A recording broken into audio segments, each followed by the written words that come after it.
Movie के start में हम एडन नाम की लड़की को देखते हैं जो लैपटॉप के सामने बैठा रिकॉर्डिंग कर रहा था और वो ये कहता है कि आज 42 डेज हो चुके हैं, इससे ज्यादा मैं बर्दाश्त नहीं कर सकता। और ये सब कहकर वो खुद से सुसाइड करने की कोशिश करता है और यहीं पर सीन कट हो जाता है। इसके बाद हम एडन की लाइफ को देखते हैं। एडन की जिंदगी में कोई भी गोल्स नहीं थे, उसको सिर्फ खाना पीना और घूमना फिरना ही पसंद था। ऐसे ही वो एक रात बहुत ज्यादा ड्रिंक कर सब जाता है और जब वो सुबह उठता है तो उसको दरवाजे पर किसी की आवाज आती है और उसको ऐसी आवाजें आती है कि जैसे बाहर कोई झगड़ा कर रहा है। वो इन्हीं सब चीजों के बारे में जानने के लिए अपने डोर में बने एक होल से चेक करता है, लेकिन उसको किसी की भी परवाह नहीं थी। इसके बाद वो टीवी देखने लग जाता है। तभी एडन को बाहर से इमरजेंसी अलार्म की आवाज आती है। जब वो अपने विंडो के पास जाकर देखता है तो लोग इधर उधर भाग रहे थे और जब वो अपनी बालकनी से देखता है तो एक हेलीकॉप्टर एक बिल्डिंग से टकराकर नीचे गिर जाता है और जब वो नीचे देखता है तो सभी लोग भाग रहे थे। एडन को कुछ भी समझ नहीं आ रहा था कि ये सब कुछ क्या हो रहा है और तभी वो देखता है कि एक बच्ची बहुत ज्यादा रो रही है और जब उस बच्ची को बचाने के लिए दो आदमी उसके पास आते हैं तो वो बच्ची ज़ॉम्बी बनकर उन दोनों को काट लेती है और तभी एक आदमी एडन के घर आ जाता है। एडन उसको देखकर बहुत ज्यादा डर जाता है। वो ये समझता है कि शायद ये भी ज़ॉम्बी है, लेकिन वो लड़का कहता है कि मुझे गौर से देखो, मैं तुम्हारा नेबर हूँ।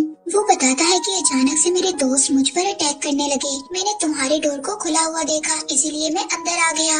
और तभी वो अपनी चोट को ठीक करने के लिए अंदर चला जाता है। वो टीवी में तभी न्यूज को सुनता है। न्यूज में बताया जाता है कि सिटी में एक वायरस फैल गया है जिसकी वजह से सभी लोग ज़ॉम्बी बन रहे हैं। और तभी वो जल्दी से एक नाइफ निकालता है और अपने नेबर के पास जाता है। उसका नेबर उसको कहता है कि देखो मैं अभी इन्फेक्टेड नहीं हुआ हूँ।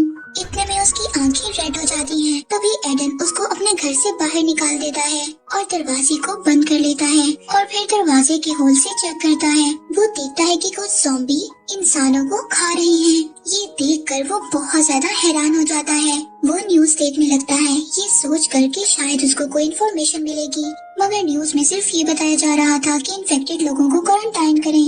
ये न्यूज सुनकर एडन अपने पेरेंट्स को कॉल करने की कोशिश करता है, लेकिन उसके फोन पर सिग्नल ही नहीं आ रहे थे। तभी थोड़े से सिग्नल्स के बाद उसको एक मैसेज मिलता है। वो मैसेज उसके फादर का था। उन्होंने लिखा था कि शहर में ज़ॉम्बी वायरस फैल गया है और तुम अपने घर से बाहर मत आना और दरवाजे को सही से बंद कर रखना। और तभी उसको दूसरा मैसेज रिसीव होता है। उसमें ये लिखा था कि तुम अपना और घर वालों का ख्याल रखना, मैं तुम्हारे पास नहीं आ सकता।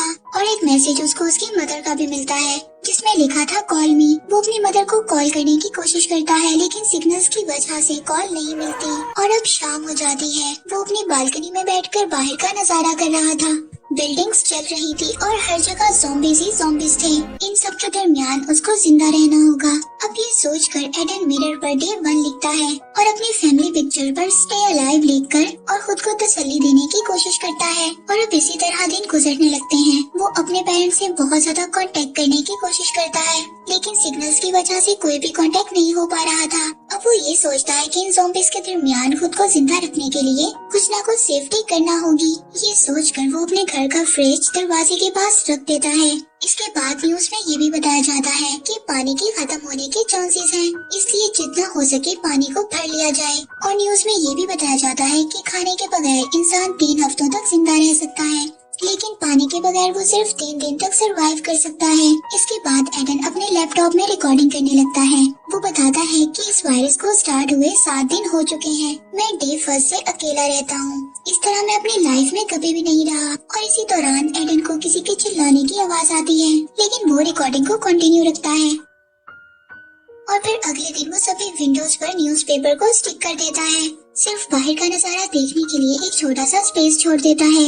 अब टीवी पर ये न्यूज चल रही थी कि ज़ॉम्बी वायरस सीधा इंसान के माइंड पर अटैक करता है और इसकी वजह से इंसान अपने ऊपर अपना कंट्रोल खो देता है और वो ज़ॉम्बी बनने से पहले लास्ट वर्ड्स जो कहता है वो ही बार बार कहता रहता है और उनको थोड़ी सी भी आवाज आ जाए तो वो अटैक करने लगते हैं। अब ये न्यूज सुनकर एडन बहुत ज्यादा डर गया था। तभी उसको डोर पर से एक ज़ॉम्बी की आवाज आती है और फिर वो लैपटॉप में रिकॉर्डिंग करता है कि आज 16 डेज हो चुके हैं और पानी की सप्लाई बिल्कुल रुक गई है और अब न्यूज भी आना बंद हो गई थी। वो लोग पुरानी न्यूज को ही दोबारा रिपीट कर बार बार दिखा रहे थे। अब एडन ये सोचकर वो न्यूज को बार बार देखता है कि शायद उसके पेरेंट्स की कोई खबर न्यूज में आ जाए। वो फिर से लैपटॉप के पास बैठकर रिकॉर्डिंग करने लगता है है और कहता है कि मेरे पास कुछ भी करने के लिए नहीं है, मैं बिल्कुल अकेला हूँ और अगर इसी तरह रहा तो मैं बहुत जल्दी पागल हो जाऊंगा।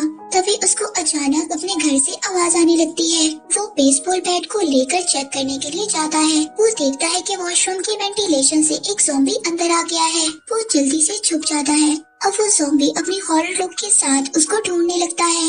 एडन पीछे से उस ज़ॉम्बी पर जोर से अटैक करता है, जिससे वो ज़ॉम्बी वहीं पर मर जाता है और फिर उस वेंटिलेशन को भी बंद कर देता है। और इसी तरह 5-6 हफ्ते गुजर जाते हैं। वो लैपटॉप पर बैठकर दोबारा से रिकॉर्डिंग करने लगता है और कहता है कि बगैर खाना खाए हुए मुझे 3 दिन हो गए हैं, अब खाने के लिए कुछ भी मौजूद नहीं है। तभी अचानक से उसके फोन पर सिग्नल आते हैं और वो जल्दी से भागकर अपनी मदर को कॉल करने लगता है, लेकिन फोन कनेक्ट ही नहीं हो रहा था। तभी उसकी मदर का एक वॉइस मैसेज आता है, जिसमें वो कहती है कि तुम्हारी सिस्टर का कुछ भी पता नहीं चल रहा, तुम अपने सिस्टर को ढूंढने की कोशिश करो। और ये कहते हुए तभी वहाँ पर उनके पास बहुत ज्यादा ज़ॉम्बीज़ आ जाते हैं और चिल्लाने की आवाजों के साथ ही ये मैसेज यहीं पर एंड हो जाता है। अब एडन को ये सब सुनकर बहुत ज्यादा गुस्सा आता है। वो रोने लगता है। इसके बाद वो एक बेसबॉल बैट लेकर हिम्मत कर डोर से बाहर आता है। वो उस नेबर को देखता है जो स्टार्ट में उसके घर आया था। सभी ज़ॉम्बीज़ इकट्ठे होकर एडन पर अटैक करने लगते हैं, लेकिन वो जल्दी से भागकर दोबारा से अपने अपार्टमेंट के अंदर आ जाता है और फिर वो अपने डोर के होल से उस ज़ॉम्बी को देखता है। फिर जब वो घर आता है तो देखता है कि पावर भी कट हो गई थी। अब वो ये सोचता है कि ऐसे इंसान लाइफ कैसे गुजार सकता है। ना टीवी, ना मोबाइल और ना कुछ खाने के लिए था और ना ही लाइट थी। ये सब कहता है और लैपटॉप में रिकॉर्डिंग करने लगता है। इसके बाद वो सुसाइड करने का डिसाइड करता है और जब वो सुसाइड करने वाला होता है तो सामने के घर में वो एक लड़की को देखता है जो बैठी ड्राइंग कर रही होती है।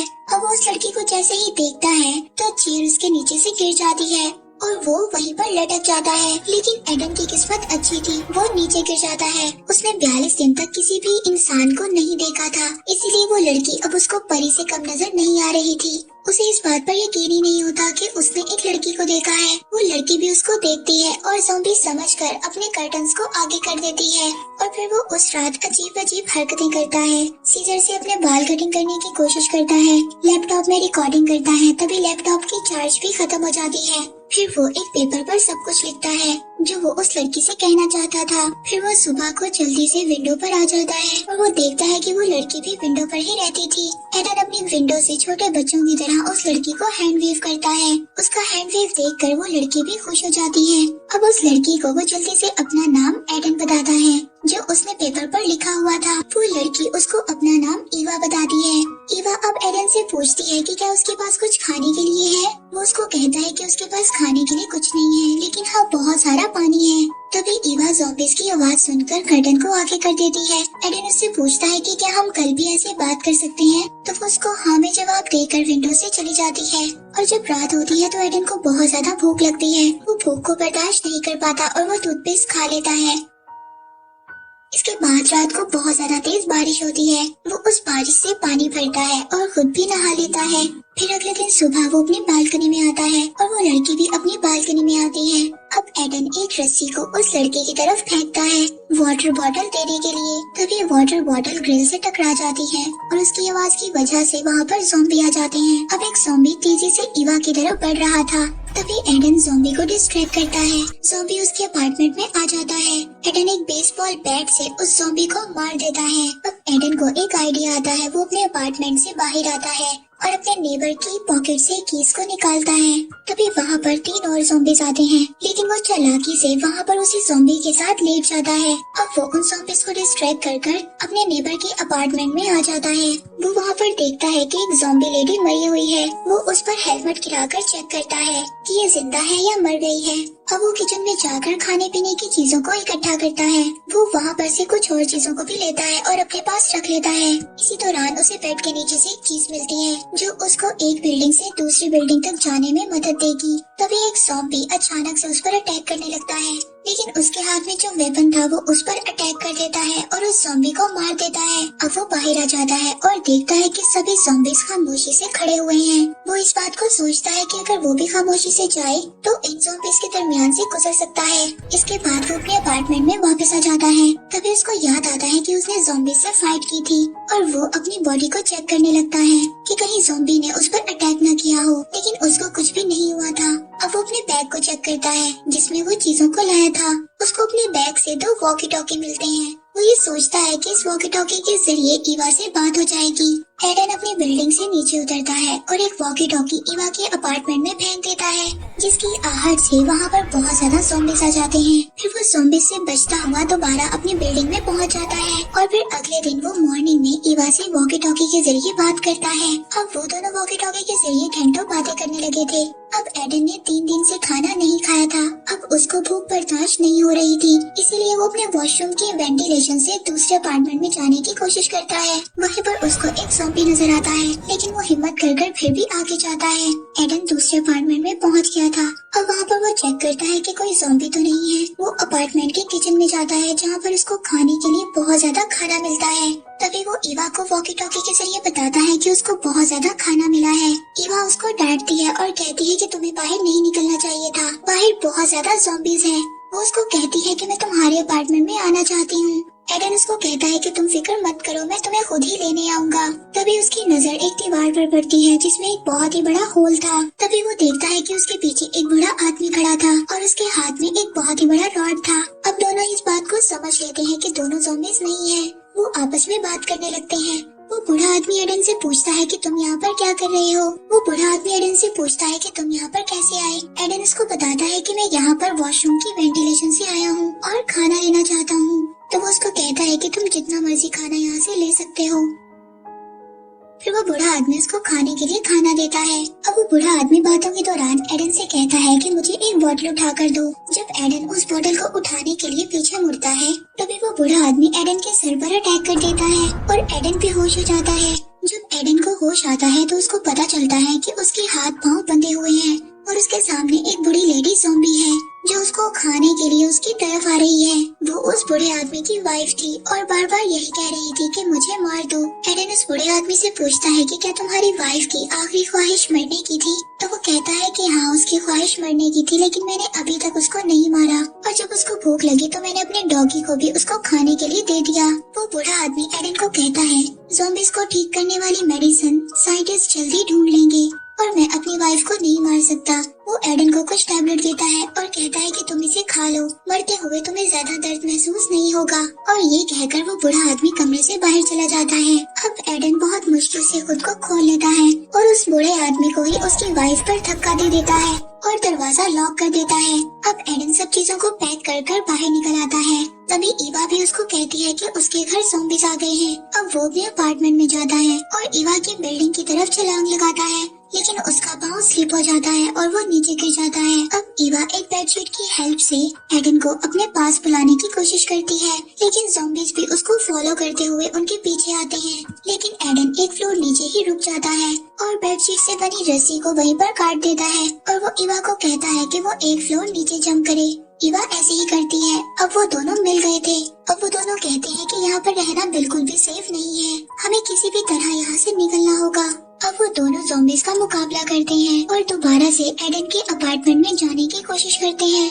और जब वो अपार्टमेंट में जाने की कोशिश करते हैं तभी वहाँ पर 2 ज़ॉम्बीज़ आ जाते हैं और वो एडन पर अटैक कर देते हैं। एडन एक ज़ॉम्बी को सीढ़ियों से नीचे गिरा देता है, लेकिन एक ज़ॉम्बी उस पर अटैक करता है। तभी ईवा पीछे से उस ज़ॉम्बी पर अटैक करती है। अब वो दोनों ज़ॉम्बीज़ का मुकाबला करते हुए एडन के अपार्टमेंट तक पहुँच जाती है।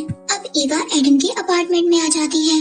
जब एडन अंदर आने लगता है तो तभी एक ज़ॉम्बी उस पर अटैक कर देता है। अब एडन अंदर आकर ईवा को एक बेसबॉल बैट देता है और कहता है कि मुझे मार दो, मुझे ज़ॉम्बीज़ ने काट लिया है, और अपनी टी-शर्ट उतार देता है और कहता है कि मैं मरने वाला हूँ। लेकिन जब वो अपनी बॉडी को देखता है तो वो देखता है कि उस पर कहीं पर भी निशान नहीं थे, यानी कि उसको ज़ॉम्बीज़ ने नहीं काटा था। अब उन दोनों की खुशी का ठिकाना नहीं रहता। लेकिन तभी बहुत सारे ज़ॉम्बीज़ ने दरवाजे के बाहर उनको घेर लिया था। एडन ईवा से कहता है कि हम ज़ॉम्बीज़ का मुकाबला करेंगे और हम इस सिचुएशन से जल्दी बाहर निकल जाएंगे। ये कहकर वो ईवा को हक करता है और इसी के साथ ये मूवी यहीं पर एंड हो जाती है।